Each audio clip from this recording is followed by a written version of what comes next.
août, dans la situation actuelle, comment se passent vos relations avec les différentes institutions et collectivités qui interviennent sur le sujet de la lutte contre le coronavirus? D'abord, je veux remercier tous les gens qui m'envoient des mails de soutien. Puis je ne peux pas leur répondre à tous, je suis très touché que vous fassiez ça, mais je suis débordé de mails de soutien, merci, mais bien sûr, je n'ai pas le temps de vous répondre et de faire tout ça.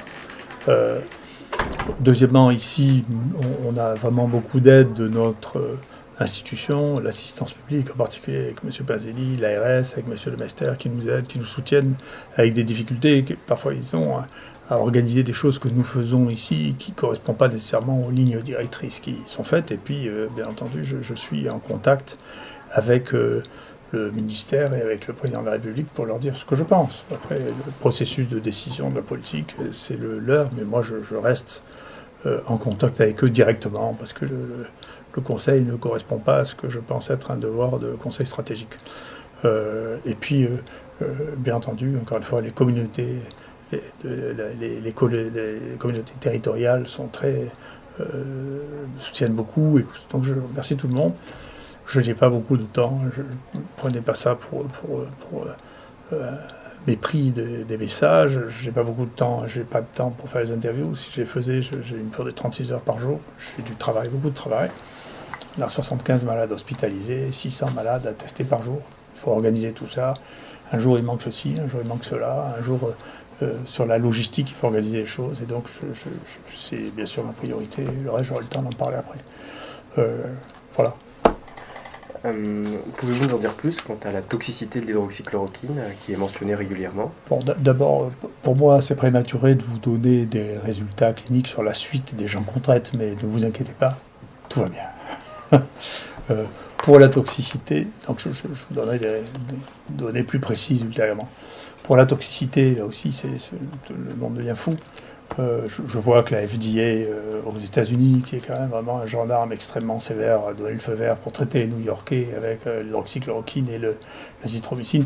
Pour mettre les choses en perspective, hein, l'azithromycine, il y a un travail, je ne connais pas l'équivalent en France, mais qui a été fait aux États-Unis. Dans une année, il y a une personne sur 8 qui prend de l'azithromycine. Donc je ne sais pas si vous vous rendez compte de la fréquence de ça. Quant à la chloroquine, il y a plus d'1 milliard de personnes qui ont mangé de la chloroquine. Donc, si vous voulez vraiment chercher la toxicité des choses, c'est vraiment... Et alors, l'hypothèse selon laquelle il y aurait des torsades de pointe qui est plausible, hein, quelque chose auquel il faut faire attention, c'est la raison pour laquelle on fait des électrocardiogrammes, et surtout le dosage du potassium, parce que quand le potassium est bas, il y a un danger. Ça correspond plus à des gens qui ont des multiples maladies et de multiples médicaments, et plutôt ceux qui sont dans une phase très grave en réanimation, dans lequel les choses deviennent compliquées, mais en même temps, on les détecte très facilement dans ces conditions, les allongements électriques qui précèdent la torsade de pointe, et ça se traite par du magnésium intraveineux très bien aussi. Donc encore une fois, c'est juste des fantômes que l'on agite là. Et je ne sais pas d'où ça vient, mais enfin de mettre que l'hydroxychloroquine qui a été prescrite aussi à des millions de personnes, des gens qui en mangent ça pendant 30 ans, que c'est un poison, ça laisse absolument rêveur. Hein, qu'on ait découvert juste au moment où on a besoin que c'est un poison, c'est absolument étonnant. Je ne sais pas d'où ça sort, peut-être qu'un jour on le saura. Mais globalement, ce sont des médicaments qui ont été prescrits des milliards de doses. L'azithromycine, c'est le traitement le plus utilisé au monde dans le traitement des infections respiratoires. Parce que là, on tombe des nues quand les gens découvrent que c'est un danger extrême. Quoi. Tout ça n'a pas de sens. Voilà, et sur le plan, il faut faire attention, parce que sur le plan thérapeutique, ce que l'on est en train de voir, c'est que les malades, au moment où ils ont une insuffisance respiratoire, le moment où ils rentrent en réanimation, en réalité, ils n'ont presque plus de virus.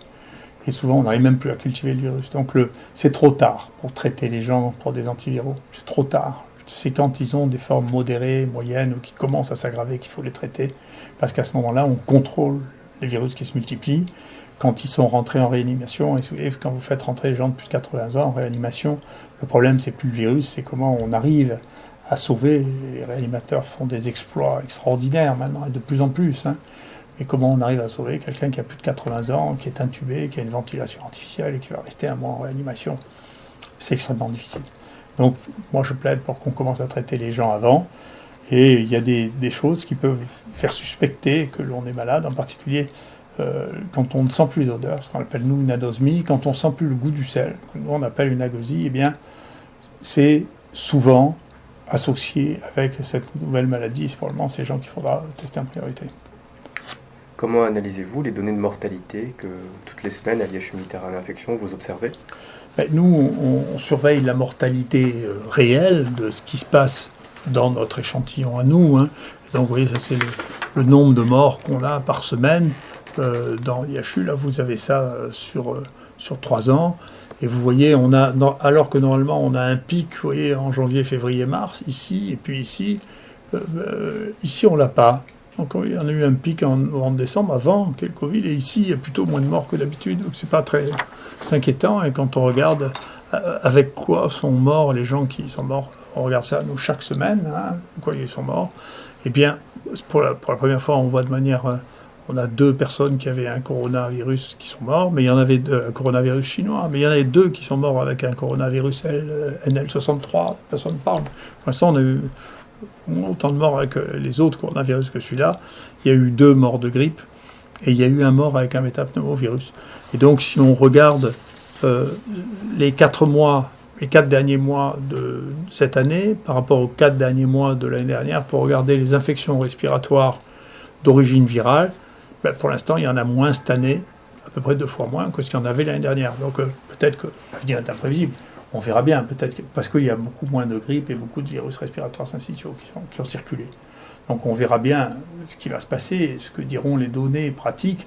Mais pour l'instant, les quelques morts qu'on a sont des sujets très âgés, comme chez tous les gens qui ont vraiment décrit la mortalité. Et la mortalité par infection virale respiratoire n'est pas significativement plus élevée. Voilà, et nous, dans nos propres données, il y a eu 1300 cas qui ont été diagnostiqués, et il y a eu 5 décès, un de 78 ans et 4 qui avaient plus de 85 ans, ce qui fait que pour l'instant, on est à 0,4 pour 100 de mortalité, ce qui est dans le domaine des infections virales respiratoires. Donc, c'est une leçon de ça, c'est une maladie qui se répand. La mortalité touche la même tranche de mortalité que les autres infections virales respiratoires.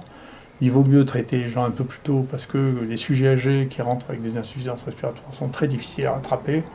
Et pour ce que l'on commence à voir, ils ont peu ou pratiquement plus de virus au moment où ils arrivent à ce stade-là. C'est entièrement la réaction d'inflammation, de lutte contre le virus. Il y a des lésions et il y a une difficulté à rattraper ça. Merci beaucoup.